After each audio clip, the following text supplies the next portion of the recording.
ladies and gentlemen, will you please put your hands together for Henry Bear?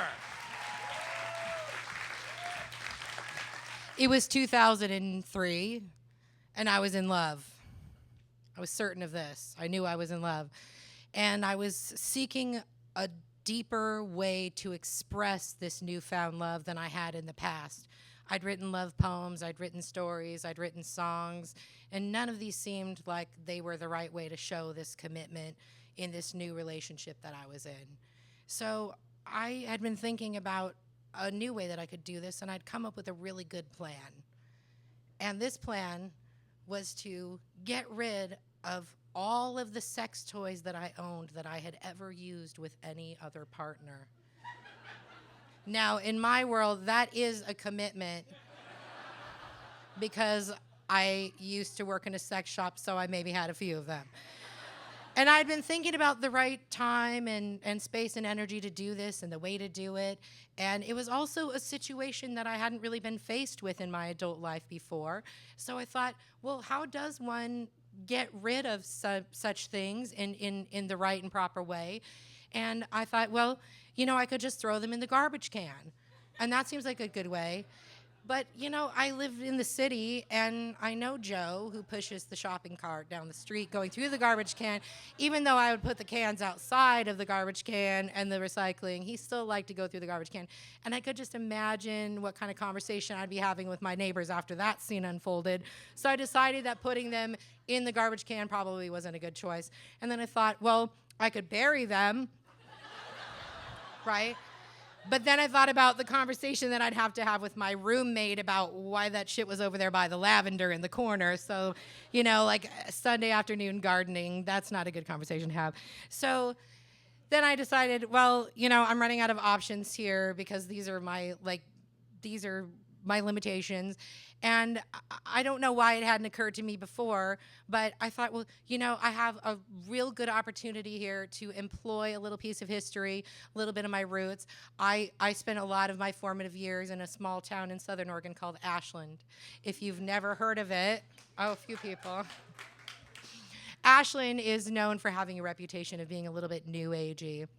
So as a young teenager going through my formative years, seeking to eradicate certain doctrines that shall remain unnamed, Christianity, from my life, and seeking to replace those with other new, more interesting doctrines like woo and rituals, my friends and I had developed some really fun ways to get rid of bad old energy and to usher in new good energy. And one of those was to use this tool that we've been using as human beings for probably as long as we've been on this planet, and that is fire, right? So I was like, hey, I know what I'm going to do. I know how I'm going to get rid of these sex toys. I have a great idea. I'm living in this beautiful basement apartment, and I have privacy down there, and I have a roommate who's gone for the day, and my partner's at work, and I'm homesick, and I have a fireplace, and I have this great idea and a fireplace, right? And so I think about how I want to foster this whole act now with intention, because now it has a much deeper meaning than I even started out with. So now how am I going to do this with even more intention? First, I must be naked. This is not negotiable. Okay, really, first, I am always naked anyway. So it's really not negotiable. But then I'm doing this thing, so I really do have to be naked. So I get naked, and I go in my bedroom, and I go under my bed where I keep this giant clear plastic bin full of these beautiful sex toys. And I sit down, and I start going through them. I'm going through them. Such fond memories with this one. Fuck it. It's going in the basket. Such fond memories with this one. Not fond memories with that one. Some of them was easier to choose than the others. I pick probably about 10 pieces that I decide should be part of this important ritual. I gather my crystals, my incense, my beautiful swath of fabric to lay out on the fireplace as I complete my ritual. I spare no detail. No detail can be spared for such an important thing because I am committing to my partner. Okay, I am not messing around here, and you would do the same. You would take it as seriously if you saw the look in her eyes in the morning sunlight the way that I did. You'd be doing this too. You would understand the importance of this fire right now. So I go over to the fireplace and I sit down and I put everything out and I lay out everything beautifully with intention. And I build myself a fire. I have paper, I have kindling, I have wood, I have matches. My flue is open in my fire. Hey, I care about safety. I make good decisions when it comes to fire, especially when it is in an enclosed space like a house, okay? I have a bucket of water sitting there in case anything ever goes awry with this fireplace. I really am smart about this. And I build my fire, and I think, well, which one should I start with? Because all of them have such great memories attached to them that I want to get rid of for the rest of my life and never think about again. And I see this beautiful, long, 18-inch, double-sided, pink, silicone-ish dildo. Well, you know, you never know. Back in the day, things weren't advertised the way they are, like now, where they're like, don't ever put this thing in your body ever. Back then, it was like, ish. It was 2003, okay? Things are different now. If you want to know what you're getting, go to Sheba. All right. So, anyway, so I take this one, and I place it diligently on the fire with intention. It's the first one. What is going to happen? I'm thinking to myself, what is going to happen? And I watch it, and it starts to go up, and it's beautiful. It's so pretty because it has these gorgeous flames. It's catching, it's melting, it's shifting around, it's doing this little thing. And it was, you know, so pretty in life and now also in death because it had this handle in the middle. So when you would shake it, it would just go like this. And now as it's like in the fireplace flaming up, it's sort of doing this little sizzly thing. It's melting. It's like catching different parts. I'm like, oh, this is sweet. This is a yes. I am so, why did I not think of this sooner? I cannot wait to tell my girlfriend about this. Oh my God, this is gonna be great. So I think let's add another one. Let's get this thing going. It's happening right now. This is happening. I'm gonna put another one on there. I pick up a smaller green one. You're not as beautiful, but you'll do. You'll build this thing up. We're gonna get going. And I'm like, you know, doing some soft chanting to myself. Maybe I was singing a little Joni Mitchell in my mind. I don't remember exactly.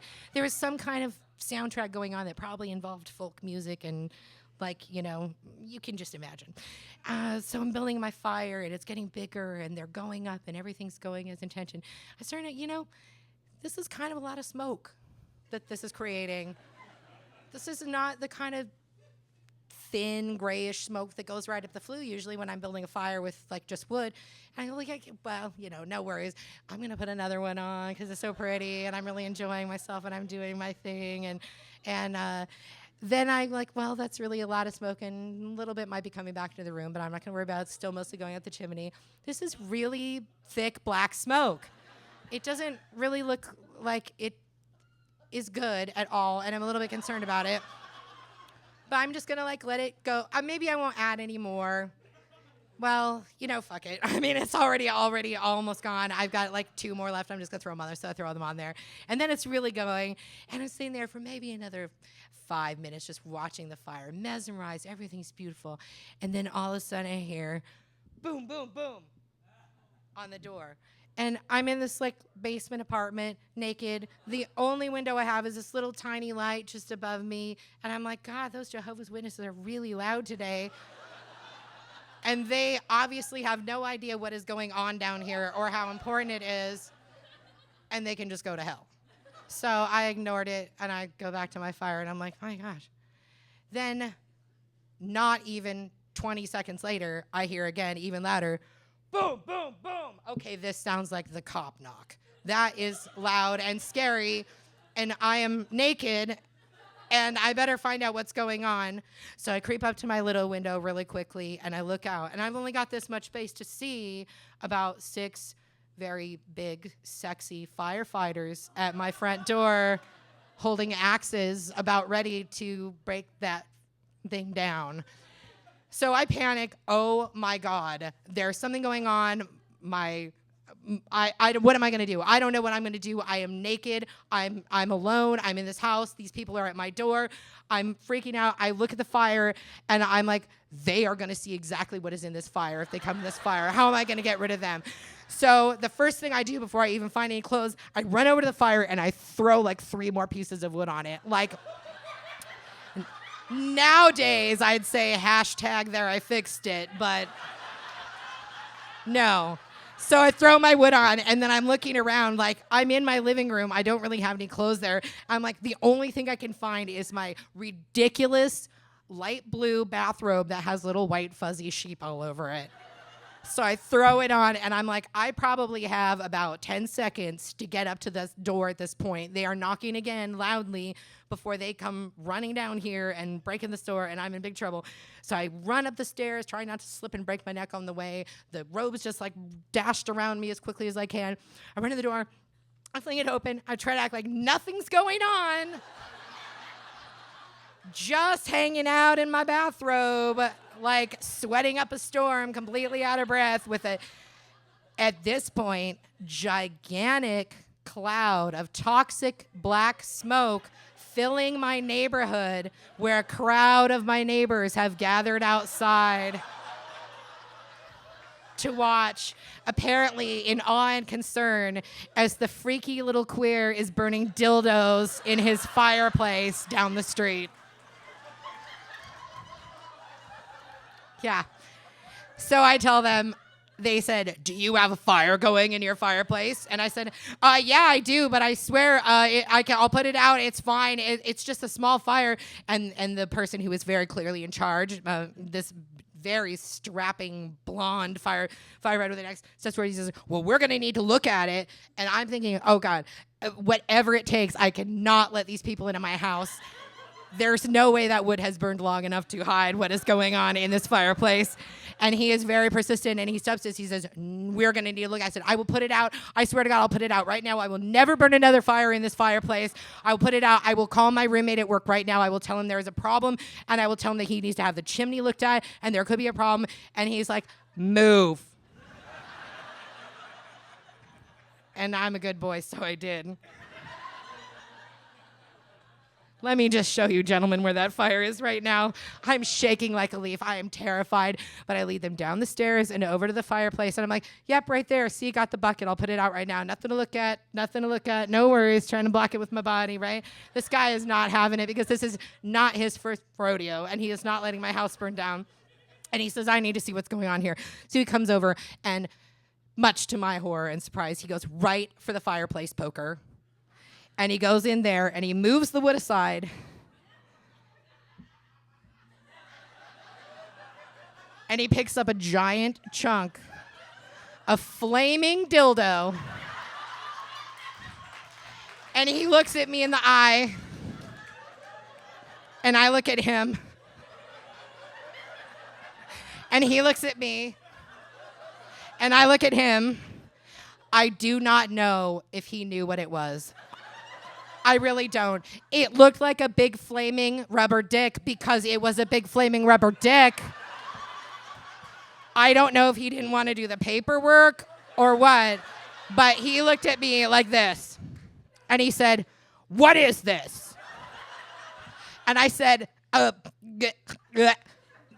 was like, how do I even, I mean, I stymied. He said, is this one of those fire starter logs? Is this one of those Duraflame logs? And I said, yes, it is. It is one of those fire starter logs. I burned the wrapper, but that's what it was. It was a Duraflame. I will never use one of those again. He said, oh, yeah, those are terrible. Those just clump up into these weird clumps, and they make these weird, don't use those. They're bad for your fireplace. I'm writing that company a letter. I am telling my roommate. I'm telling everybody I know that this is embarrassing. I didn't even have any clothes on, and you had to come to my door, and I had to let you in because this is an unsafe. I'm putting this out right now. I cannot believe that this happened. And that firefighter looked at me, and I looked at him, and he said, "Put it out." And so I did. And then I said, "Thank you." And they said, "Don't let this happen again." I said, "I promise I will not burn anything in this fireplace until I have a professional come and look at it. And I will tell my roommate," which, by the way, I still haven't ever told my roommate. because I did something really fucking stupid, and I'm not about to tell them that. And so I very politely decided that I would invite them to leave the house at the time because they had handled the situation. But I wanted to let you know that you don't need to worry about me being a threat to the public because A, I have learned my lesson. As you can see, I know that this was clearly a threat to the environment. I won't be doing that, okay? B, I do have a fireplace now, but it's gas, so that wouldn't be a good choice anyway. And C, being part of this whole project made me realize I really needed something good, so I went out and bought myself a Hitachi wand, right? If you don't know what that is, you're gonna have to find out. Let me just tell you, when that thing goes, I'm gonna have a goddamn memorial service for it. Thank you.